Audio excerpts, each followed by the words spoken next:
புரோட்டீனும் ஃபைபரும் நிறைந்த மாதிரி ஒரு சிம்பிளான ரெசிபி தாங்க. இன்றைக்கி வந்து 3 காய்கறிகள் ஃபஸ்ட் எடுத்தேன். அதுக்கப்புறமா வந்து ஒரு காயை வச்சுட்டேன். என்னென்னு பார்த்தீங்கன்னா குடமிளகா வச்சுட்டேன். சொரக்காவும் கேரட்டையும் வந்து கட் பண்ணி எடுத்துருக்கேங்க.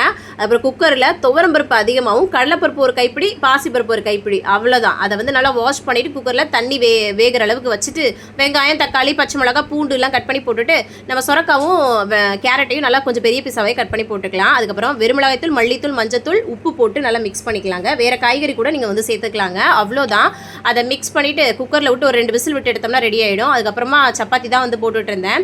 எல்லாத்துக்குமே நல்ல ஒரு காம்பினேஷனாக இருக்கும். இந்த சைடு சூப்பராக வெந்துருச்சா இதுக்கு ஒரு தாளிப்பு, கடுகு, ஜீரகம், பெருங்காயத்தூள், வரமிளகா, பூண்டு தட்டி சேர்த்து கருவேப்பிலெல்லாம் போட்டு தாளிச்சு கொட்டி அப்படி மிக்ஸ் பண்ணிவிட்டு கடைசி கொத்தமல்லி தலை தூணா செம்மையாக இருக்குங்க. உண்மையாலே ப்ரோட்டீன் ஃபைபர் ரிச் ஃபுட்டாக வந்து இருக்கும். நம்ம நார்மலாக சாப்பிட்ற விஷயம் தாங்க. ஆயில் மட்டும் கம்மியாக யூஸ் பண்ணிக்கோங்க. ரொம்ப ரொம்ப நல்லது இந்த காய்கறிகள்லாம் உங்களோட உணவில் சேர்க்குறது. ஸோ கண்டிப்பாக ட்ரை பண்ணி பாருங்கள். இந்த மாதிரி வீடியோஸ்க்கு ஃபாலோ பண்ணிக்கோங்க. பாய்.